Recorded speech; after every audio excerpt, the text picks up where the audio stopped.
আবহাওয়ার খবর জানতে চলে যাচ্ছি সহকর্মী দীপু নূরের কাছে। দীপু, আবহাওয়া নিয়ে আপনার কাছে কি তথ্য আছে, বিস্তারিত জানাবেন। জি ধন্যবাদ শাহানুর আপনাকে। দর্শক, আজ আবহাওয়া অধিদপ্তরের দেওয়া তথ্য মতে আবহাওয়া অফিস জানিয়েছে সারা দেশের আকাশ দৈনিক বা প্রতিদিনের ন্যায় আংশিক মেঘাচ্ছন্ন, এবার বৃষ্টি হতে পারে বলে জানিয়েছে আবহাওয়া অফিস। সেই সাথে ঢাকার সাথে ঢাকা, চট্টগ্রাম, ময়মনসিংহ, খুলনা, চট্টগ্রাম বিভাগের এছাড়া পার্বত্য চট্টগ্রাম বা বন্দরসমূহ এলাকাগুলোতে কিন্তু বড় ধরনের ঝোড়ো হাওয়া বা বজ্রসহ বৃষ্টিপাতের পূর্বাভাস দিয়েছে আবহাওয়া অফিস। এই মুহূর্তে ঢাকা সহ কয়েকটি জেলার তাপমাত্রা যদি বিশ্লেষণ করি তাহলে আমরা দেখতে পাচ্ছি ঢাকায় রয়েছে 29 ডিগ্রি সেলসিয়াস।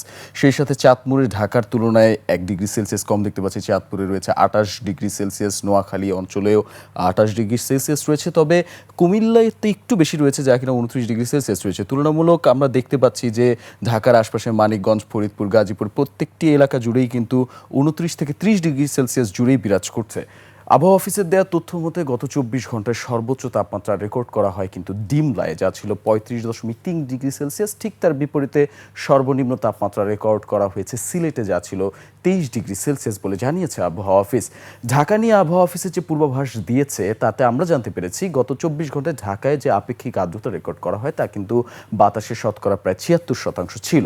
এছাড়া আগামী 24 ঘন্টায় 10 থেকে 15 কিলোমিটার বেগে বাতাস প্রবাহিত হতে পারে দক্ষিণ পূর্ব দিক থেকে ঢাকায়, এছাড়া ঢাকার আশপাশের এলাকাগুলোতে, যার ফলে কিছুটা কিন্তু ঠান্ডা প্রবাহিত হতে পারে। তবে যে সারা দেশের উপর দিয়ে যে গত কয়েকদিন ধরে চলা মৃদু তাপপ্রবাহ বয়ে যাচ্ছিল তা কিন্তু কিছুটা কমে যাওয়ার সম্ভাবনা রয়েছে, যা ইতিমধ্যেও কিছুটা কমে গেছে বলে জানিয়েছে আবহাওয়া অফিস।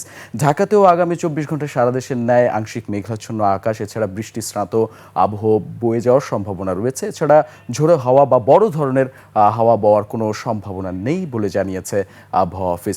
এছাড়া আবহাওয়া অফিস দেওয়া সর্বশেষ আরও একটি তথ্য মতো আমরা জানতে পেরেছি বন্দরসমূহ বা মৌসুমী বায়ু কিন্তু বাংলাদেশের উপর কিছুটা সক্রিয় রয়েছে। এছাড়া উত্তর বঙ্গোপসাগরের উপর কিন্তু, যা কিনা প্রবল অবস্থায় বিরাজ করছে বলে জানিয়েছে আবহাওয়া অফিস। তো শেষ করছি আরও একটি তথ্য জানিয়ে যে আজ সূর্যোদয় হয়েছে ভোর 5টা 10 মিনিট, এছাড়া সূর্যাস্ত হবে সন্ধ্যা 6টা 50 মিনিট বলে জানিয়েছে আবহাওয়া অফিস। ফিরে যাচ্ছি শাহানুরের কাছে।